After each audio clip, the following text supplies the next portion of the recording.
What's up, everybody? Welcome back to the morning movie chat. I hope you're all having a very good day today. I hope you're having a very great morning. I know I'm having a pretty good morning. Woke up early, got up, read a couple of comic books, just a couple before got here on the show. Listening to Adam over at Fanjexer's live stream. Got over. Was listening to Josh over at the Den of Nerds. Some different news going on out there, and oh, hey man.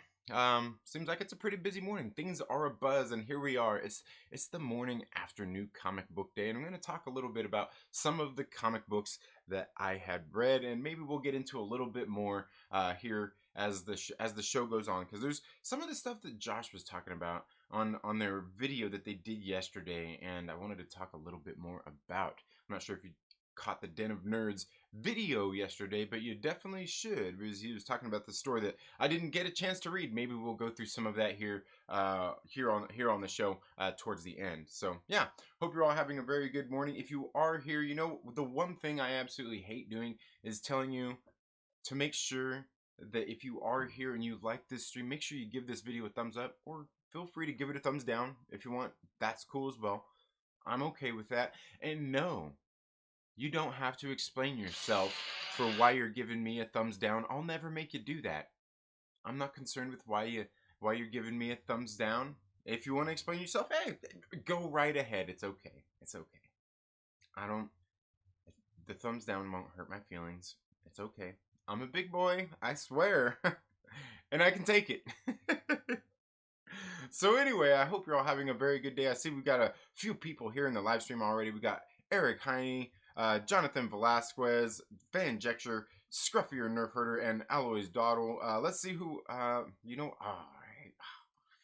this thing right here, man. I'm telling you, this whole live chat, top chat thing. And where did, I know I thought I seen, I thought I seen Wookie had left some comment in here. Maybe that was from yesterday or something. I don't know. I could be wrong. Anyway, I hope you're all having a very good day today. I want to talk a little bit about some comic books. You guys know that yesterday was New Comic Book Day. I went ahead and showed you guys my comic book pull list at the beginning of yesterday's video, and we're going to talk about some of those issues today. So what do you guys think about this San Diego Comic-Con at home thing? What do you guys think about that? You guys have any thoughts on that? Okay, now the one thing I did already drop, I dropped my reviews yesterday for Excalibur and New Mutants. It was after the live show. I thought I had them. I didn't have a thumbnail ready for it, so I put one together and got it up later. But yeah, there's something that happened in New Mutants I wanted to point out here, and I'm gonna do this. I'm gonna do probably more of a. I might shoot some reviews talking about some of this kind of stuff a little bit later on, but they're in here having this conversation. There's these all the New Mutants basically got trapped in like this bubble. They went in to wake up this this being that was having these nightmares in Carnelia, and the nation of Carnelia. Anyway, so it's having these dreams, and it's creating this like black bubble, and it's kind of absorbing things around into like its collective, I guess you could say.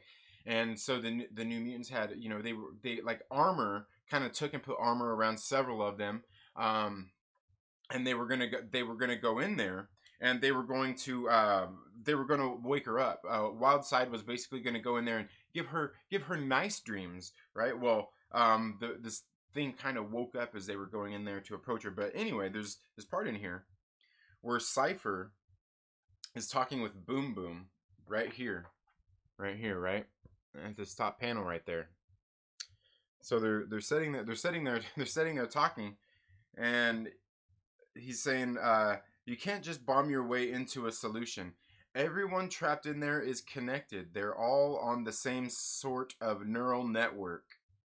She's pulling them, and that's kind of just what he says right there. He goes on and says a few more things, and then Boom Boom says something, and then he goes on and tells, has more conversation with her. Cypher is going on, and then right here, you get towards the bottom of the page here, he repeats himself. Right here, it repeats. Everyone trapped in there is connected. They're all in the same sort of neural network. I'm not sure if this was a script error, if this was I don't know. I'm not sure what this was. I'm not sure what this was, but like they just completely repeated the words, and I'm like really, like you're just gonna repeat like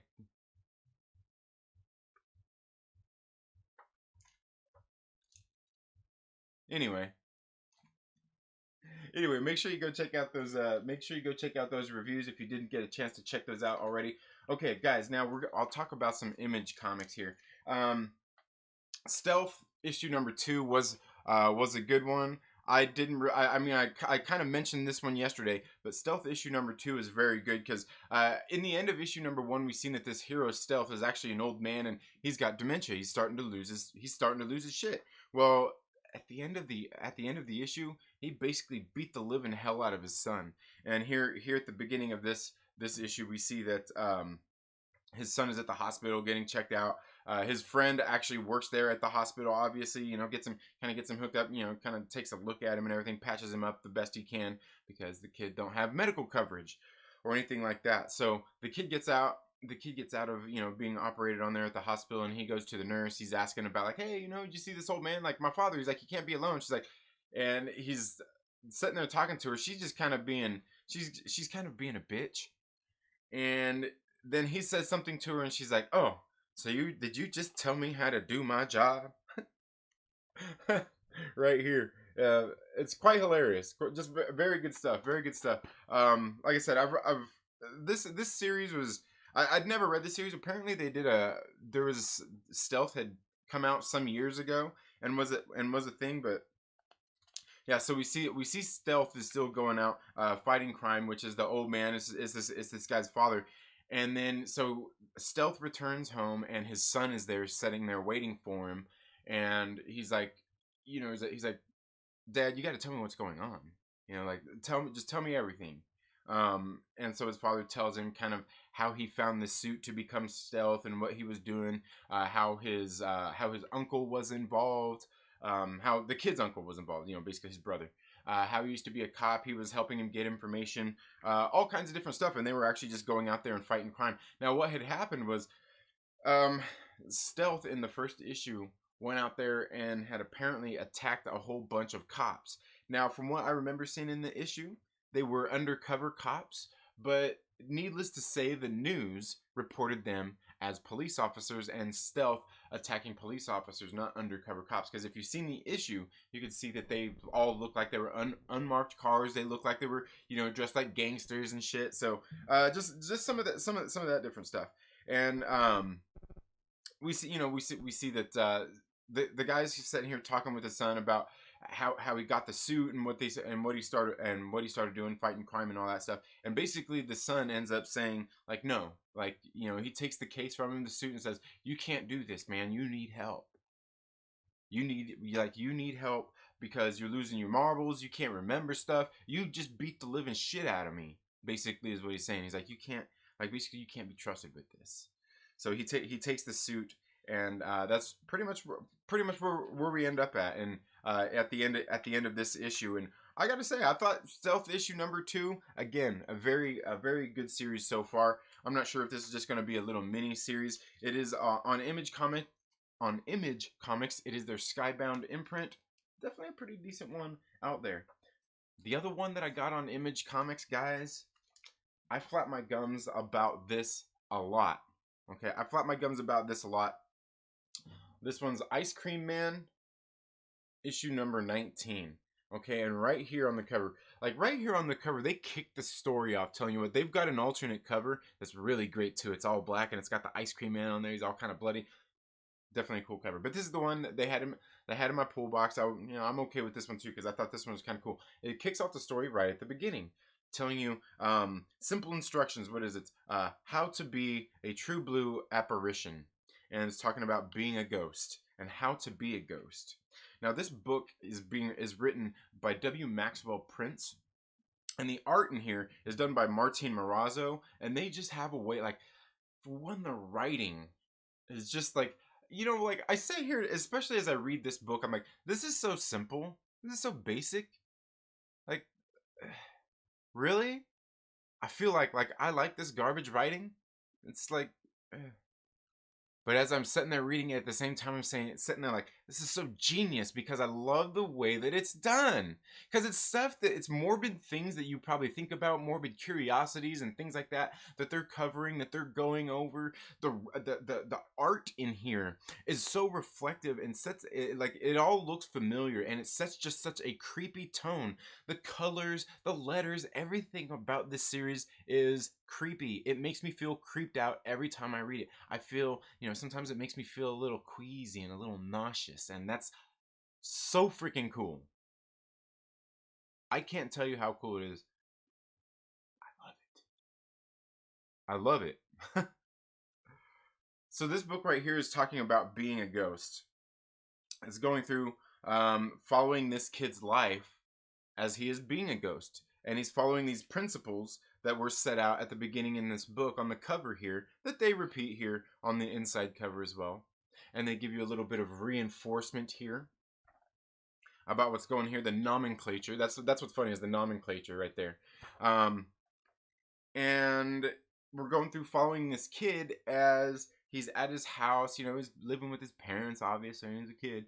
And there's dinner ready. His parents are watching TV. They're watching this show called Missing Parsons, and his parents are so enamored with all these people that just go missing. Nobody ever knows what happens to them. And it's funny because you see the parents sitting here talking, and the mother says, "I love this show. People disappear and no one can find them." And you see his father sitting there, and they're sitting there just so enamored in the show. And then the show comes on, and it says, "Tonight, someone disappears and no one can find them." Just good stuff. Just good stuff. And then you see the kid kind of creeping around in the house in his little ghost outfit, being a ghost. And he creeps over to his friend's house, and he's creeping around being a ghost at nighttime, and he sees his friend's parents through the window having a little fight as a business venture that the father had gotten into was kind of not doing so well. And then he creeps in through the window and he starts talking to his friend.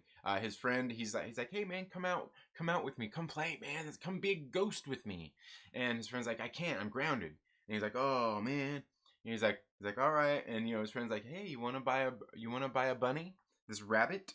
It's a particular kind of rabbit too. They talk about here at the very beginning. It's an Angora rabbit, just like they talk about here at the very beginning. So the kid's like, yeah, no. And very kind of creepy stuff. And so one kid's parents obviously kind of ignore him, don't really pay attention to him. The other kid, his parents grounded him, and his parents are fighting. They're not getting along very well. Very different home lives. But then, so the kid's like, "Okay, well, I'm gonna go be a ghost." So he's creeping around town. It's late. It's getting later at night in the evening. The street lights are starting to come on. He creeps over by this bridge. And he checks out this dead animal, and as he's sitting there going under this little God, where is it? This pedestrian bridge is what they're calling it, a pedestrian bridge. He sneaks under there. He sees a cat, and then he's sitting there watching this bridge, and he sees this man go and commit suicide, like right in front of his face. It happens. The man lands right in front of him, and the kid cries out for help, and you can see that it's something that obviously had a profound effect on him. He just seen this kid just watched somebody commit suicide, and then he goes into then we see it goes in here once again to nomenclature, and we see this kid grown up in his life, and we see the narrative being woven here where the kid is sitting like trying to deal with what he's seen and what his life is, going through life being unnoticed, being a ghost. And then how he's seen this guy who had committed suicide and trying to forget about that and deal with that because it traumatized him. Well, then later we flash to his life here when he gets grown up, and we see him living this pedestrian life, maybe. This average life, living in these cubicles, going grocery shopping. He's got his family and stuff. His coworker is talking about this business venture that he wants to get into. And the guy's going on. He's goes grocery shopping. And once again we notice the recurring theme of him being a ghost, even as he's going grocery shopping. And then he's sitting there listening to the radio on his commute home, and he hears over the radio. He hears these cries out for help. These were the same cries. It was his voice when he was a kid crying out for help as he watched that guy commit suicide. Then he gets home, and we see a little bit of his home life. We see how things are. How his daughters are sitting there watching some TV shows, watching TV. His wife is getting ready, making herself up, getting ready to go out to to see her therapist again because her chakras are off, and he's helping her get through it. And we see these things. We see this kind of just this guy going basically going through all the motions, living his life. And he even remarks about, like, he's like, man, I'm getting older. The older I get, the worse I look. And as we're aging, my wife, she looks the same. She still looks great, so young, so vibrant, and all this stuff. So then he goes out to the garage because he has to go clean out the gutters on top of the house. He's in the garage going through memories and things like that. And as he's there on the roof, because he has to go clean out the gutters, he's sitting there and he kind of has a flashback as the wind is going through his hair as he's up there cleaning out the gutters. And he kind of gets a little, kind of starts feeling like what that guy that he witnessed so long ago is doing as he's sitting there on the roof. He kind of lets go and feels the wind sweep him off. Then he climbs down from the roof and goes inside. Then we fast forward later, and we get some more nomenclature right here. This is great, I'm telling you, it's great stuff. As he's a little bit older, and it describes, who he is. Well, we find out that he has cancer, and as he's getting older, and these kinds of things. And then we see, obviously, as he passes off into the afterlife, and as he is there, he sees all these things that have happened throughout his life, the things that he had to go through, the things that he had to deal with, and how, as he's going through life, how just reflecting on things, how all these small things really meant so much at the time. They were so big, and how he gets, how as he's getting farther away, they become smaller problems, but they become significant in the larger picture of it all, the larger picture of his life, the things that he sees, the way he's able to forgive those who, as he's gone on through life, as he sees, as he's passing off, he even sees his wife as she went on to marry her therapist and things like that, and he was very forgiving of it. But the morbid manner in which this book is written, it makes me feel queasy. It makes me feel creeped out. It makes me feel, ugh. It's great. I'm telling you, Ice Cream Man on Image Comics is one great series. If you want a good, like, the thing is, like, it's a good horror series, but the thing is, like, a lot of it's not really scary stuff at all. It's not gory and crazy. There's some of that stuff in there, but for the most part, it's just kind of really morbid shit that makes you feel a little queasy, a little creeped out. It kind of gives you the willies, which always makes me ask, what did Willie do? What did Willie do that was so creepy that made everybody say, ugh, gives me the willies, right? I'm telling you guys, this book, this book, Ice Cream Man is a great one, and it's a good one because, like, as I was saying yesterday, it's a great series because they're all basically one shots. It's not something like with a continuity and ongoing story that you have to get into. I hopped in on like issue number like 8 or 9 or something like that. It might have been 13 or 12. I don't know. It was somewhere around there. Didn't miss a beat. Didn't miss a beat. You can go check it out right now. You can also go pick them up on trade paperback as well. But I've got to be honest with you. I was looking at something here. If you can find the single floppies, I think it's actually I think it's the same price to get the single floppy issues as it does the trade paperback. Which is kind of something weird because trade paperbacks are usually supposed to be a better value in collected editions. But for some reason, Image Comics, I'm not sure if they do this with all of them. But the Ice Cream Mans, they're not really a better value because they're all in four issue volumes, I believe, and they're all $3.99 issues, and that's, I don't know, like, you're actually probably saving pennies by buying the single issues, like, really. But yeah, Anyway, I'm sorry, guys. I'm sorry. I kind of nerding out on comics. Let's get back here into the live chats and see what you're all saying here. Um, okay, I remember I said hi to a few of you, man. Like I kind of feel like I went off on a little. I feel like I went off on a little tangent there. I don't know what happened there. I felt like I kind of spaced out, like I went into a trance. You know what I mean? Eric Heine, Jonathan Velasquez, Fanjexter, Scruffy or Nerf Herder, Eloise Dawdle, Two Gun Pedro, thank you for being here. Metaphorical Comics, my brother, how are you doing? Guys, make sure you go check out Metaphorical. Very, very cool dude. Got a good channel. Good active member of the comic book community. Make sure you go check out Metaphorical, man. Good morning. Sad day for me. Oh, what happened, Metaphorical? I'm close to 800 and keep going up and down. Oh yeah, dude. You know that happens. I don't think it. You know what? Honestly, it's probably not even fluctuating. It's probably just it's probably just the YouTube, like the studio and all that stuff. It's never accurate, man. Like all those little day-to-day fluctuations, I wouldn't even pay attention to that. Pay attention to maybe like your weekly ones. Maybe pay attention to that. The daily stuff I never really paid attention to because I noticed mine did that a lot too. Like I would go up like, 6 subscribers one day, then the next day you go down 10, and then a couple days later it evens back out and you're back where you were plus those extra subs. And it's like, don't look into it too much, man. Don't let it get you discouraged. And really the thing is like, for anybody out there, it's really like the most important thing, and something you well know anyway, Metaphorical, is it's more about connecting with the people in your channel, on your chats, in your audience anyway. The subscribers will come. The way that they will come is, by us going out there and stretching ourselves, I guess. Stretching ourselves and doing things that's a little bit out of our normal content, that gets people out there somewhere else that might like our content into our channels. So sometimes it's about stretching your wings, like for instance, look at what Perry Comics did. Where he started doing, the MCU rewatch, and all of a sudden his channel blows up. You know what I mean? And he's doing a lot of those now. And he's still talking about comic books, but that's something that he had success doing, something that people, enjoy watching him do. Perry's a cool dude in the way he reacts and just the way he is anyway. It's very good for him what he's doing there with those kind of reactions to those to those movies, and just to all, because now he's doing even more than comic movies.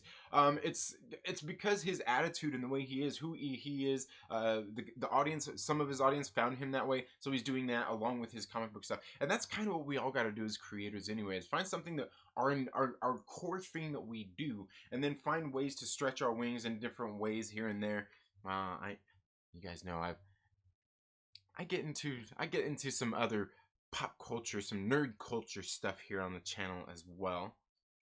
But trying not to get too involved too much in the drama. But you know what? Sometimes that's okay, because the drama is sometimes what we need to talk about, because that's what opens discussions. We learn things from other people, ourselves. Maybe we get our mind changed. Anything like that. So while there's sometimes the drama out there, I think a lot of times that drama is actually a really good thing. Mike Porter, thank you for being here. Terrazon, thank you for being here.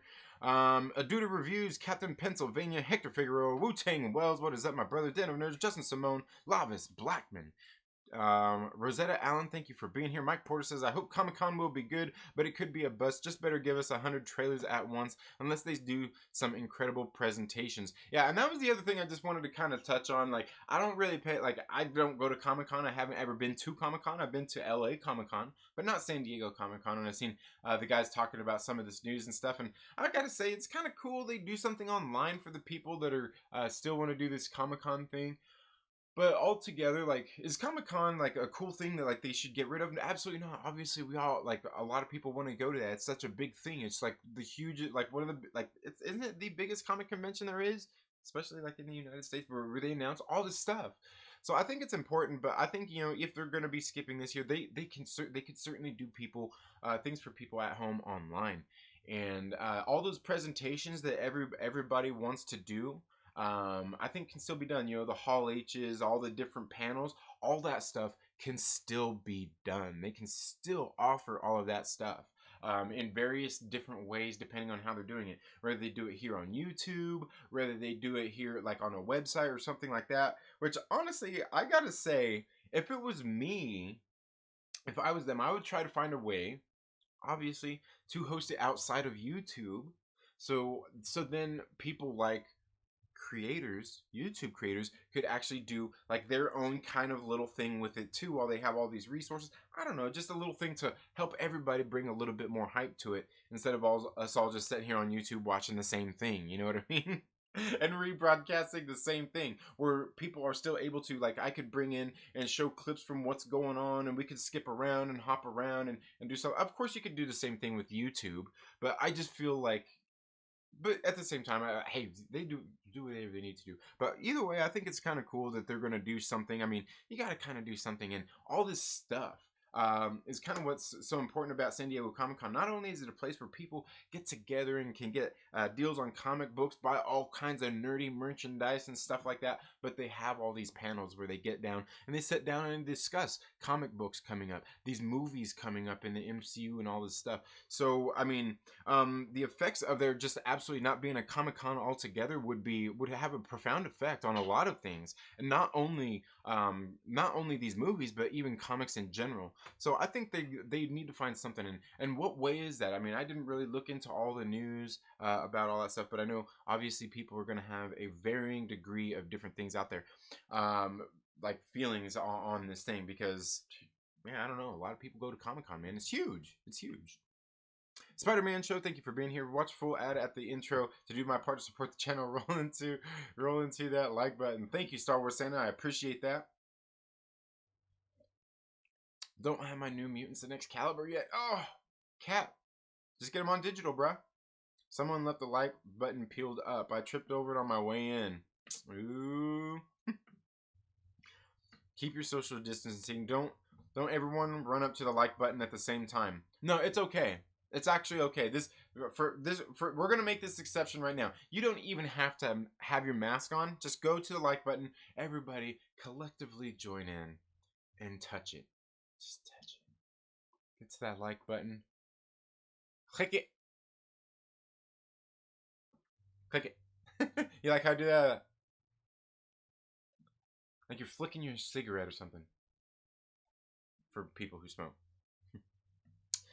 Like, what do you think about Beyonce joining Black Panther 2 cast as X-Men Storm? Is that a good idea or a bad idea? Eric Heine, that sounds like a war stew theory, and I gotta tell you honestly, that would be a terrible idea. Would be a terrible idea. Because for one, she's not an actress. She's not a great actress. Probably never will be. So that would be a terrible idea. You know, here's the thing: is like a lot of people look like oh, these music artists and this and that, you know, crossing over entertainment. Like, here's the thing: is some people truly are entertainers and can do both. They can act, they can sing, they can do a lot of things. People are multi-talented, multifaceted, all kinds of things like that. Beyonce is not one of those people. Beyonce is not one of those people. But she's not a good actress. That would be a terrible idea.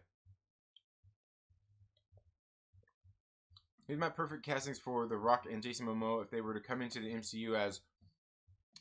The Rock as Craven and Jason Momoa as Cable. Opinions? Honestly, I think Jason Momoa would probably be good as Craven. To be honest, but The Rock, I mean, I don't know. Some of these people, like, I'm not really into like I don't want to like. For one, when they bring in these big names like this, it always seems like they usually end up being villains. Two, I don't really want to see The Rock come into the MCU, to be honest with you. Jason Momoa, I mean, I think a lot, like, I don't have any problem with the crossing over. You're in DC, you're going to be in Marvel. I have no problem with that, but, like, I don't know. I'm also not really into fan casting as well. LB, thank you for being here. Justin Simone says, I think Beyonce, yeah, terrible story, yeah. Is Myrtle sanitizing the like button between? I don't even want to tell you what Myrtle's probably doing to that like button. Screw socials hitting stuff through a brick at the like button. Good deal, Wookie. Good deal. And yes, I'm way behind on the chat today. I nerded out, man. The Rock is Craven and Jason Momoa Cable. What? Get out of here. Or a Molotov. What I missed there? If you hold a brick, you become immune to the virus. Or a Molotov. Yeah. Should just busted a Key and Peele. Bitch. Yeah. I said, bitch. OP slash. Dude, that's hilarious, dude. Oh, dude, I haven't watched all of Key and Peele's stuff, but all the stuff that I've seen of it, absolutely hilarious. Hilarious stuff. Hilarious stuff. I still have to watch that last Jordan Peele movie, Us. I don't think I ever seen that one. I bought Get Out. I thought Get Out was pretty good. Bitch. I don't think we're going to see a whole lot from The Rock. Hard to say. He's got so much going on. I remember the NBA All-Star Game, Staples Center one year. Beyonce got booted off the stage. It was the most horrible performance ever had. She left Destiny's Child. Oh man, Terrazon, thank you for being here. Oh, you just got done watching the ad. I wish you could even run them. You'll get there, metaphorical. You'll get there, man. You know what's honestly the most important thing too is the watch time. Concentrate on the watch time. If you got the watch time, the subscribers will eventually get there. The watch time is gonna do you more good. Let's see. Hector Figure says, hello again, all den nerds peeps. Yes, what is up, my peeps? Pushing for 800 seems like I keep getting random spikes up and down. Yeah, that happens, man. It happens. Like I said, don't get too into it. Tara, I want your opinions on my casting for The Rock and Jason Momoa if they were to come into the MCU. Is Rock and Craven? Yeah. Oh, okay, yeah. You're talking to Tara there, so. Yeah, that's it. At work, can't be seen on my phone, but I'm here and listening. All right, RC Scott. Well, thank you so much for being here. Close to 1,000. Yeah, 800's close, man. 800's close, dude. It'll probably, you know what's funny is one of these days it'll probably skyrocket. You know what? Try something new. Try something new, something fresh. Maybe a little something different to shake it up a little bit. Yeah. Or it doesn't matter to plan two superheroes from two different comment box company. Do you agree, Tara? Talk to Geeky Mama Bear. She's the best. See if she will do a shout out for you and do a shout out for new subs. Yeah, there you go. Yeah. Always connect with the community, man. That's good.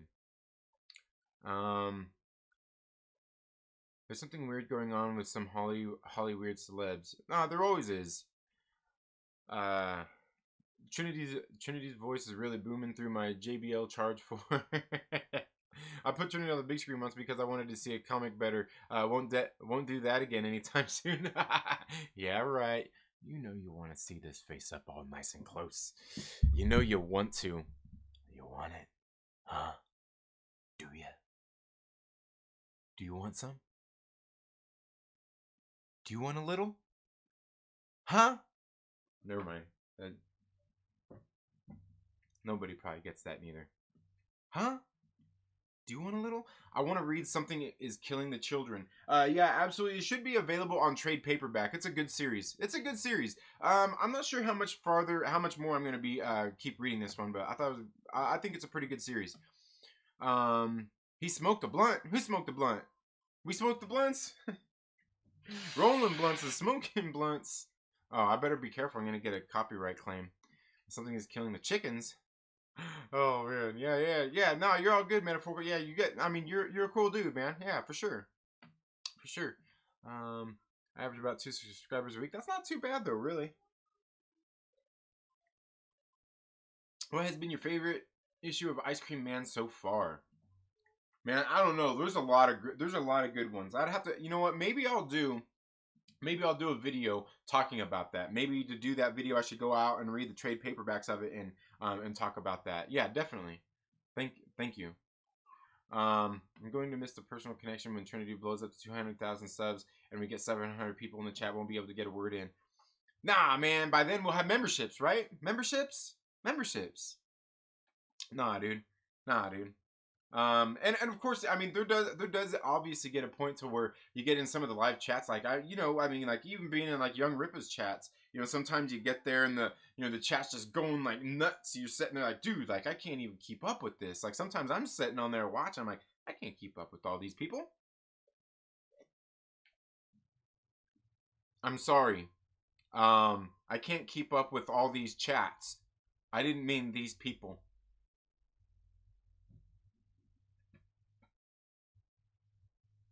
I apologize, America. Apologies. Apologies. When is San Diego Comic Con? I don't know enough about that. That's why you connected with us when we were the size, because we never forget. Yeah, absolutely, absolutely, absolutely. I mean, it's the community, really. I mean, getting all the community together. Yeah, and you ride the wave with us. Yeah, yeah, exactly. Yeah. Pay me and you can talk to Trinity as much as you want. Exactly, LB. Exactly.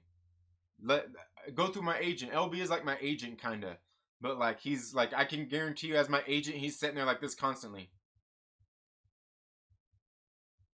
I know it. I know he's sitting there like that constantly, because all he does is make videos about me.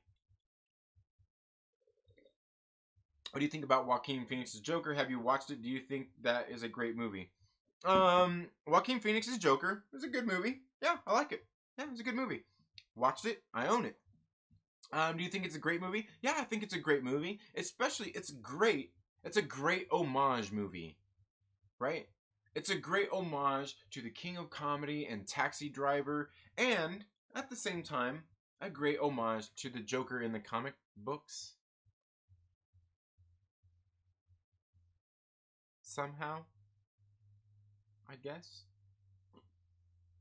The thing is, when the Joker movie came out, before it even came out, I had to, talked about the movie quite a bit here on the channel. And one of the things I was saying was, I have a feeling this Joker movie could be one of those movies, like they could literally like just call Joker and have no association to the comic books or DC or anything, and it would still play just fine. And I watched the movie and I'm like,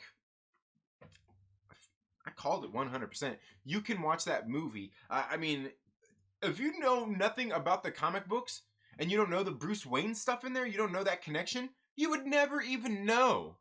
You would never even know. So it's almost pointless to even have that in there, kind of. I mean, but it's tied in. And that's why I'm saying, like, you would never even know it if you didn't know. You know what I mean? They don't insinuate too much Batman stuff in there. Also, Orshka has a good option that there's priority. Yeah. Yeah. Um, some pretty well. Besides maybe my first 100 or so, which I pushed random just for a name change. Yeah. What do you think of War Stew is a piece of shit? Nah, you know what? War Stew, the dude, he's actually an alright guy. A little sensitive, he's one of those guys out there. He's kinda got a big ego and a little bit of self-esteem. He's got a little more self-esteem than a lot of dudes out there. Trust me. He's got more self-esteem than a lot of dudes out there do. Trust me, I know, because like dude, seriously, I used to interact and talk to War Stew like almost a daily basis. War Stew is actually an okay dude. He's actually an okay dude. Now, does he do clickbait content? Yeah, sure. Sure. You do your thing, man. Look at I'll tell you who's not cool. I'll tell you who's a I can tell you who's a douchebag. That's Cosmic Wonder. That dude's a douchebag. And I wouldn't say he's a piece of I wouldn't say that Cosmic Wonder is a piece of shit neither. He's just a douchebag. Oh, Trinity, but wasn't she in Goldfinger like Foxy Cleopatra? Yeah, she was Foxy Cleopatra in Goldfinger, and or Goldmember, Goldmember. And yeah, she wasn't good in it. She was she wasn't good in it. Um, yeah, yeah. I mean, she's done acting and everything, but she's not by any means a good actress. Definitely not the caliber that I would say they need for the MCU or want for the MCU. If they were to put her in a DCEU movie, yeah, that could work. They got Gal Gadot.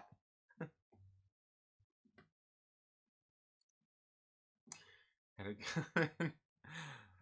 went to sub and I already saw it was when I saw why I didn't know I have no videos. Hey.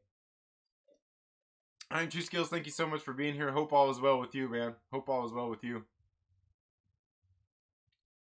Um, I have videos they just don't show you. Have click videos. Yeah. I'm already almost 4K just this year, and I remember I was gone for 10 days this year. Yeah, yeah. There you go. Nice, nice. Yeah, good deal. I think I can help you fix it. Get with me on IGG. Hmm. Oh, must be talking to Wookie there. Okay. A little too close. I just walked in. Brian O'Connor. That's funny. Thanks for being here, Brian. Trinity, I can see what you was thinking. I just heard a Jay and Silent Bob reference. Yeah, yeah, yeah. Who smokes the blunts? We smoke the blunts. Yeah. Holla. What's up, Perry Comics? I was talking about you, man. You was in here lurking, weren't you? Jay and Kevin were live last night. Yeah, I seen that. I was in there when the chat was still under 200, and he said hi. It was cool. Nice, nice, cool. Smoke the blunts, and you might get the willies. It's a bit chilly here as well. Oh man, it's been beautiful here in California, man. Well, it's been a bit warm actually. There's cost of PS5s. I need to upstage terrors. Yeah, absolutely, absolutely. Send some PS5s, man. Trinity, you know you love the attention when LB and Adam dedicate entire videos to you, bro. RC Scott. I'm not sure if you've learned this or not. I'm not sure. Have you guys watched? I'm not sure how long you guys have been actually following. And anybody down in the comments, please let me know. Please let me know, because we all know that like as when you're a YouTube content creator, over time your channel evolves, your content evolves, the things you talk about evolve, all of that kind of stuff, right? All of that kind of stuff evolves, and I get it. And we've seen here over, I would say maybe like almost about the last year or so, but definitely, it's probably been about a year. Definitely, we've seen over this last year, and especially in these last 6 months, how LB's content has really started to change, and especially over the last year, he really started to shift a lot of his comments, a lot of his, I mean, his videos, a lot of his commentaries, and a lot of those things like that. His videos, talking about me specifically. So yeah, the guy has issues. Yeah, he really, like, all of his videos are talking about me. Like, if you go and watch every single one of them is about me. Like, all of them. He's a clout chaser. Is what he is. LB, yeah, he's chasing clout. And so that's why he's constantly throwing shade my way. I get it though. I get it. But that's okay. That's okay because I still want to help boost and amplify his voice. It's the least I could do in these times. It's the least I could do. And speaking of which, Adam, like I was saying about Adam from Fanjecture, the other thing is, pretty much Adam, you may not know this, but Adam actually created his whole channel around me. You may not have known, like, yeah, his whole channel is dedicated to me. That's, yeah. I know, dude, I know. And believe me, it's not me, like, here with a big head, like, oh, hey, look, everybody, you know, Trinity thinks everybody loves him. No, it's not that. These guys have issues. They have problems. That's why I always go and make sure that I support them. I watch their videos. I make sure that I comment, leave likes, and all of that stuff. Because we all need to feel included. I don't want them to feel neglected. I think the fact that they do nothing but talk about me is flattering. I'm flattered. And yeah, that's about it. But that's why I like their content, because I I bask in the warm glow of their love. I mean, did you not see Adam from Fanjecture this morning turn red in the face? Like, as red as that border right there. As red as that border right there. He turned that red when he read my comments today. And yesterday, too. It was that silly hat. It was that silly hat backwards thing. And it was not the hat, dude. It was just the style of hat, I think. I think it was the way it crumpled. No.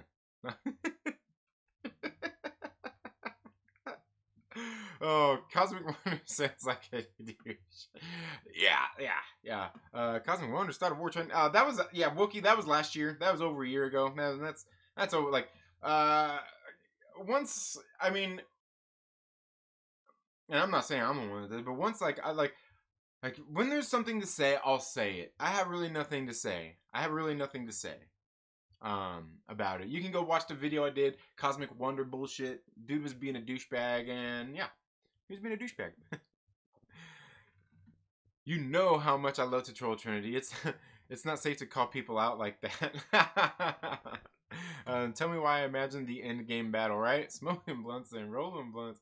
Prairie Comics, you bunch of effing stoners, yeah.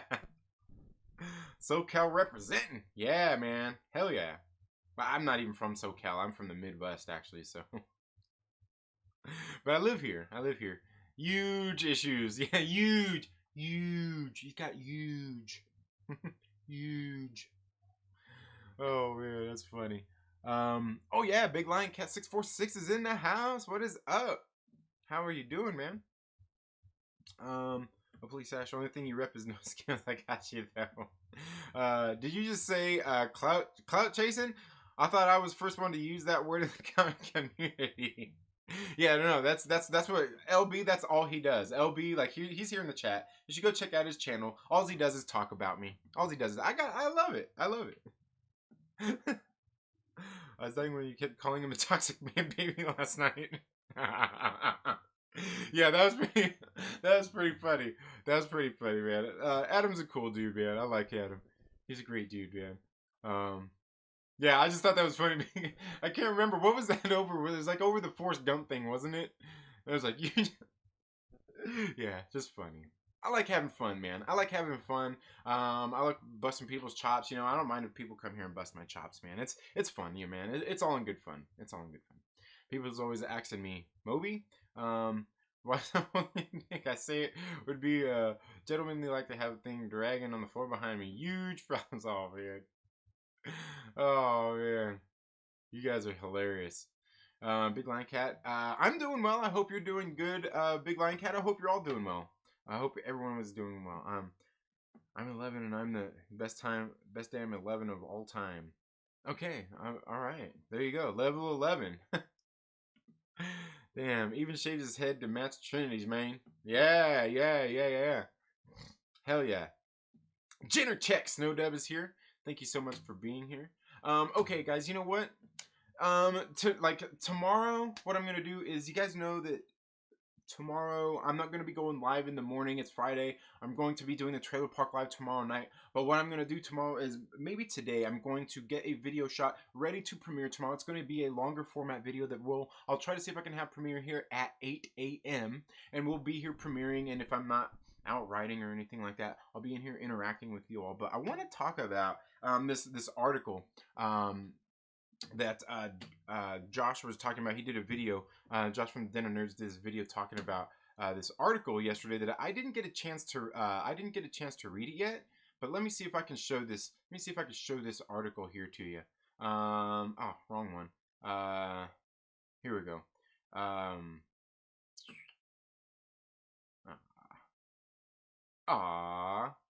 Okay.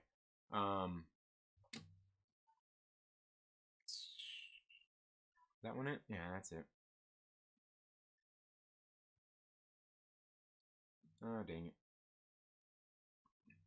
But I want to talk a little bit about this article, and the reason that I want to talk about this thing here is because something I've been trying to get Adam from Fanjecture and Josh from the Den of Nerds to just listen to me for 5 minutes. I'm just asking them to give me 90 minutes of their time to watch some great. I wouldn't even say it's horror. I mean, really, guys. Like, I was sitting there watching this movie. I was watching In the Mouth of Madness, and I was like, this movie, like, it's a horror movie, obviously, but I'm like, it's not one of those scary horror movies. There's just some very cool things going on in the movie. Okay, there's just some very cool stuff going on in the movie. Well, Josh yesterday did a video talking about this right here, this House of M, how one of the biggest X-Men stories may inspire WandaVision. And it's going in here talking about some of these things like to do with WandaVision, which we all know that WandaVision is going to be tying into Doctor Strange in the Multiverse of Madness. It's sitting there talking about this shot here from this documentary that's on Disney Plus, when they're sitting here talking to this producer right here. I think she's a producer. And they've got these comic panels there in the background. What's funny is there's this comic panel up here. Just you can see to the, what would that be, to the right of her head up there. You see that guy kind of falling through the air. That one I was sitting there thinking like, oh man, that looks like that's from a different book. the guy falling there from the. I thought it was from something else, but it's not. But they sit there and he's going through all these comic panels that are there in the background, and he's talking about these different these comic panels in here from these different comic books that they were obviously probably doing some research on as they were going through getting ready to make the WandaVision show. And as we all know, the WandaVision show ties into the Doctor Strange Multiverse of Madness, and we can kind of see here where all this is, all these different things that he has going on here. I didn't get a chance to read the article, but I want to, and I want to do a video talking about some of this different stuff here because of everything that we see going on in here so far, and I've talked about this, and it has to do with a lot of this stuff that we're seeing here in these comic panels. That I didn't see. There's one of the panels I didn't see on here. Sorry if that's making some of you guys dizzy. But yeah. Got some of these different things, and he's kind of just building some speculation about all of these different stories from the House of M and Doctor Strange, and how Doctor Strange comes in and kind of sweeps everything up and kind of helps everything, and just like a lot of things going on here. Now, I think one thing we could take away from this is that obviously we know that the MCU doesn't adapt comic books right to the screen. You know what I mean? They always do something a little bit different, a little bit something else to add to it, which, you know, the arguments are always made that they could adapt the comic books directly into, and I'm just kind of scrolling through this for you guys to see. They're they adapt things. You know, one could easily say, and a lot of people make this argument that they could easily just go through and they could easily just go through and adapt the comic book straight into the movies, and no one would ever know. Comic fans would be happy, and all the normie audience would be happy as well. And that's very, I mean, solid argument, right? It's new stories. Most people who don't read comic books, there'd be news stories to them. But we know that the MCU likes to switch stuff up and do their own little thing, which is fine. Which is fine. But in case you guys don't already know, go watch right now on Vudu. Vudu is a free service. If you get like movies, like they get the digital codes in them and stuff like that, a lot of times you'll end up you can a lot of times you redeem them through like Vudu and things like that. I get a lot of them through Vudu because they go through Walmart. It's a Walmart company thing, and I actually buy the DVD. I'll buy the digital copies on through Vudu, and they send you the physical copy in the mail once it comes out on DVD. And then so I get that digital copy and I can watch it instantly.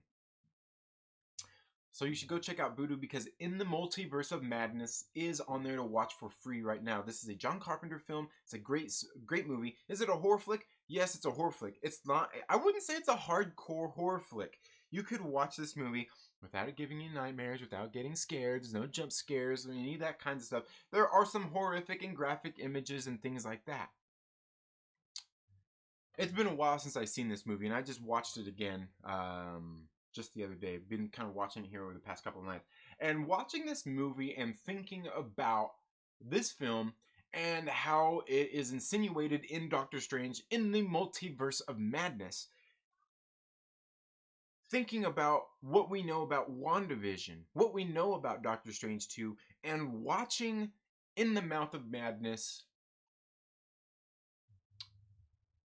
knowing that we got Sam Raimi coming in to direct this movie, knowing that we had Scott Derrickson there, knowing that they said this would be not a scary movie, not a horror movie, but there would be some, or what did Kevin Feige say? There would be some scary moments in it, right? And scary can mean a range of different things is exactly what he said. And that's true.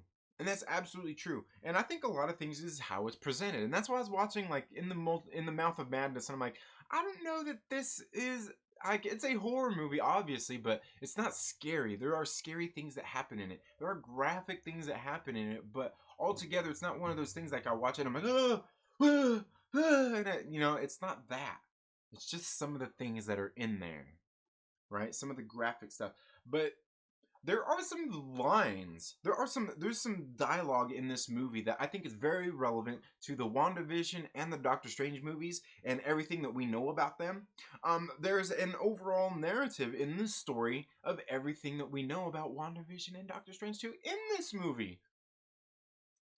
And just the very movie itself, knowing that they might even be taking the littlest bit of inspiration from this movie, even in the insinuation of in the multiverse of madness.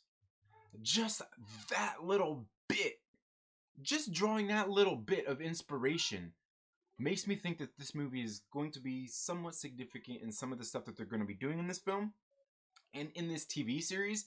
I think you should definitely go out, even if you don't like horror films, spend 90 minutes.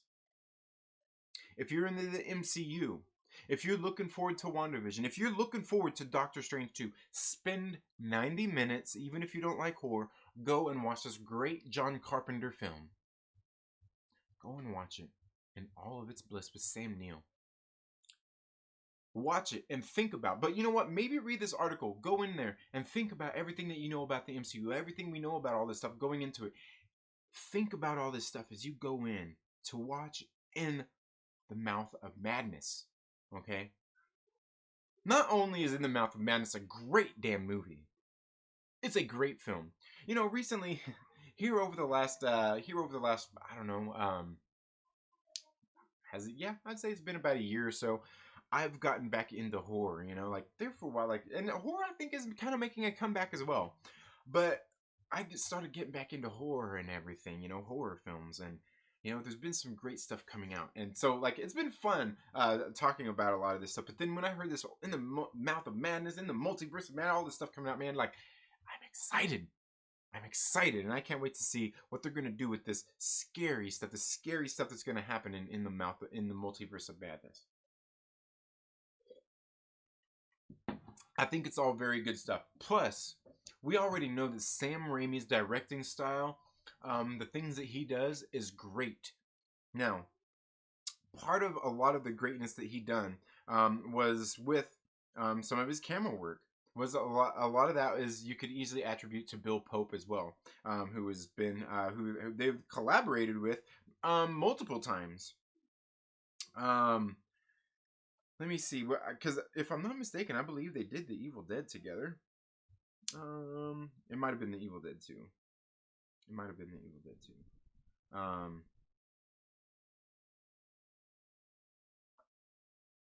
But I think it was the Evil Dead 2. Let's see here.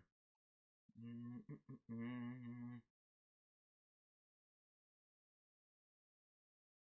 we go. So it must have been the second one. It might have been Army of Darkness. It might have been Army of Darkness.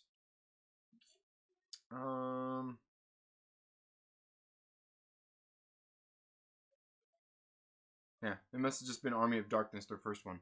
But a lot of that is still like when they get together, it's just beautiful. Go look at Spider-Man 2. But a lot of the cinematics and a lot of things that Sam Raimi does are very great for the genre. I think they will play very well in a movie like in the multiverse of madness, and even when they play off this. The only thing that I was thinking about when it comes to this, if they are going to do any of those parallels to this, is like with Scott Derrickson, it made a little sense because he is somewhat of a newer filmmaker. He's not as aged as Sam Raimi, I guess you could say. You know, and so really it's him paying homage and doing some of that stuff with director that he grew up liking and things like that. Same thing could easily be said for Sam Raimi, I'm sure. But it seems like Sam Raimi would kind of be like, well, we can do this John Carpenter thing, but you realize that I made a name myself doing horror. So I think I think regardless, it could play well no matter what angle they take with it. But I just think this movie is something very significant. I want to read this article. I want to talk about this stuff, and maybe that's what we'll be talking about on the on tomorrow's video. Like I said, I'm gonna see if I can get it all recorded today and have it premiere tomorrow for you guys early at 8 a.m. for you guys to be here and talk about. Let's see.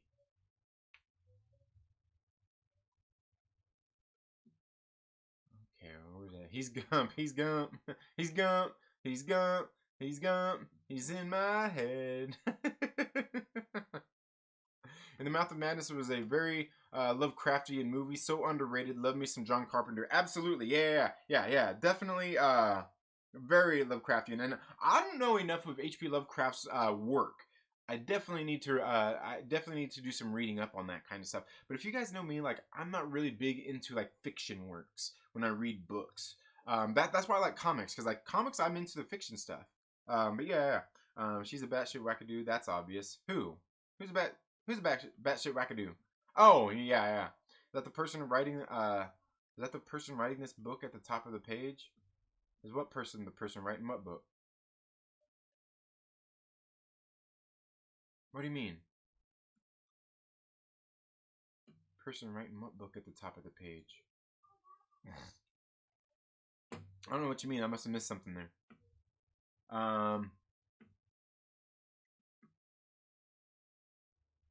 Keep forgetting about that when I get curious about someone in the chat. So stupid.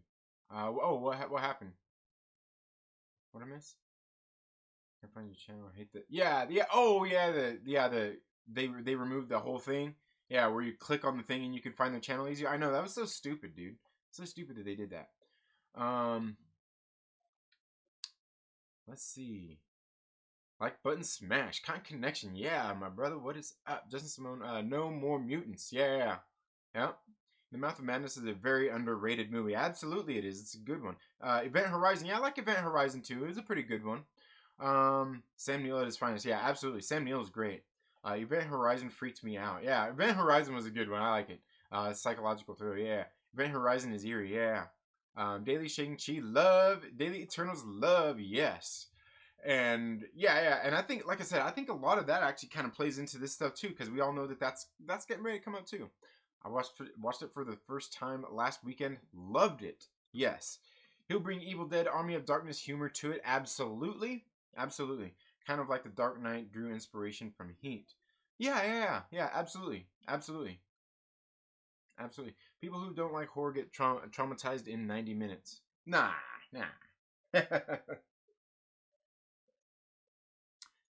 I had a girlfriend that got nightmares because of them. It sucked. Oh yeah, that's weird. All the best modern horror is overseas. You know what I realized is I'm not into like the jump scare horror stuff. Like I need gore. I need like that's where I realized like the Saska sisters really kind of made me realize like I like body horror. I like that gory stuff. I like what they do. It's fucking great. Which made me realize realize as I was growing up that some of the best movies, because they're the ones that really made me realize some of the best movies that I seen growing up were Cronenberg flicks, were John Carpenter flicks. Some of those kinds of things. Yeah. And that's why I think it's hard to do stuff like that. And that's why I think when people do it right, man, yeah. The Evil Dead remake is dope as hell. You know what? I don't know that I've seen the Evil Dead remake. Did I see that one? I can't remember if I seen it or not. I can't remember if I seen it or not because I think I'm getting Evil Dead. I'm probably getting it confused with what was the other one he did? Drag Me to Hell. Bunch of beefy. It wasn't funny, Justin. I was disappointed. Yeah, I'd have to say I don't think I've seen it. Hereditary was a good modern horror. I haven't seen that one. I agreed the remake was boring to me and I really wanted to like it. Let's check it out. Spider-Man 2 is great. Just rewatched. Everything goes wrong for Peter in that movie. Very comic book. Absolutely. Yeah, sorry I'm late to the party, but I just found out that my local shop might be opening up tomorrow. Nice. Hell yeah. I like the horror aspects of it and effects. Cabin in the Woods has the humor and the weirdness. Yeah, Cabin in the Woods, I haven't seen that in a while, but I do remember liking that movie as well. And plus it's got what's his name in there too. For some reason I like that dude. You know, the guy that looks like he's like the younger Jason Mewes in that movie. Yeah, you know who I'm talking about. Yeah. He was in Detroit Rock City playing the same character. About 100 to save for the reopening. Yeah. That's why I prefer Evil Dead 2, the best out of the trilogy. Yeah, Evil Dead 2, Evil Dead 1 is good. Evil Dead 2 is great. You know, much improved on the thing. Obviously, Army of Darkness is freaking great. Yeah. Evil Dead 2 is dope. And I know I see my boy Snowdub triggered about this Army of Darkness reboot getting ready to happen, but not too long ago, I was talking about the Death to the Army of Darkness comic book that I've been reading, written by Ryan Parrott. And there's a little bit, I need to do some reviews on that. Maybe I'll talk a little bit about that. Dead by Dawn was hilarious. In the Mouth of Madness is one of my favorites. I love the book by Lovecraft, but the movie was good too. Yeah, I was saying I never read the book, and I don't read a whole lot of fiction books. But yeah. So you like Texas Chainsaw Massacre? I haven't seen. You know what? I don't think didn't they do it? They did a remake recently. I haven't seen it. The old school like Texas Chainsaw Massacre when I was a kid. Yeah. Oh yeah, that scared the shit out of me when I was a kid. Color Out of Space was great. I'll have to check that out. You watch these two French horror movies, Martyrs and Inside. All right. Drag Me to Hell was horrible. I'll have to rewatch it again, but if I remember correctly, I watched Drag Me to Hell. I thought it was okay. I thought it was okay. Watch I Spit on Your Grave. Okay, I'll do that too. Wookie, we're talking the original. I have not seen the remake of I Spit on Your Grave, but I heard the original was this awesome. I'm not a fan of the remake of the Evil Dead film. It was okay, but they could have called it anything else and it would have been really good in my eye. Okay, yeah. And yeah, there's a double-edged sword when it comes to that. There really is. There really is. Don't forget Ash versus the Evil Dead. Yeah. I watched the first couple of episodes with Snow Dove and Kerm and Megs, but then like they kind of like they kept going and like I was like I fell off, man. I need to watch it though. Lovecraft is great because you can read any of his stories in less than an hour. Nice. Okay. Um, Army of Darkness remake. If Bruce isn't Ash, they can jam it straight up there. Ash versus Evil Dead was an awesome show. They did a great job with it. Yeah, that rhymes. Crowded Space has Nicolas Cage in it and some body horror moments. Okay, yeah, I'll check it out. I was gonna say that's a new one too, isn't it? Ash, Bruce Campbell, and don't give me any. Yeah, give me Ash or give me death. But anyway, guys, we've been going for just a little bit over an hour here, guys. I hope you're all having a very good day. Man, we didn't really get into as many of these comic books as I wanted to. Talking about them, we got into some other stuff. But anyway, guys, that's the fun about these live shows is getting here and talking with you all and connecting with you all. But you all have a very good day. Make sure you come back, check out some more comic book reviews. Like I said, tomorrow morning, I'll try to get that longer format video ready and queued up to go. And then definitely tomorrow night, we know, is the Trailer Park Live. But you all have a very good day. Have a great rest of your week, and we'll see you in the next video.